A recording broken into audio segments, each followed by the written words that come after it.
Zelensky said Ukrainian forces had occupied a combined 2,300 square miles of land in the east and south since early September.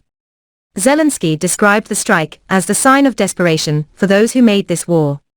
He added, "This is how they reacted to the defeat of Russian troops in the Kharkiv region.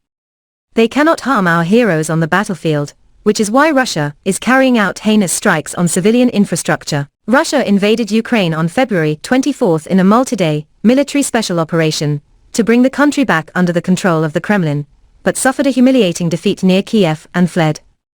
Putin's commanders refocused and declared a new goal to fully liberate eastern Donbass, hoping that the open countryside and closer proximity to Russia would help to achieve greater success.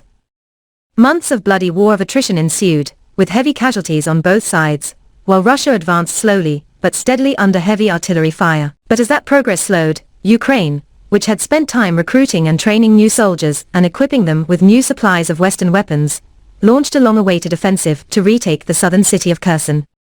Moscow hastily moved troops south to defend it, opening the door for a second offensive east of Kharkiv, successfully breaking through the Russian front and prompting troops to flee the entire region. As the tide of the war turned in Ukraine's favor, the national mood shifted from bitter tolerance to euphoria. In Kharkiv, power and water have been restored to about 80% of the region's population, after authorities welcomed a Russian attack on infrastructure that left power outages in many parts of Ukraine. Meanwhile, signs of chaos in Russia began to emerge as Russian military bloggers and other commentators accused the Kremlin of failing to mobilize more power and crack down on Ukraine. Russia has consistently called its invasion not a war, but a military special operation, relying on a limited army of volunteers rather than a massive mobilization that could spark civilian discontent and protests.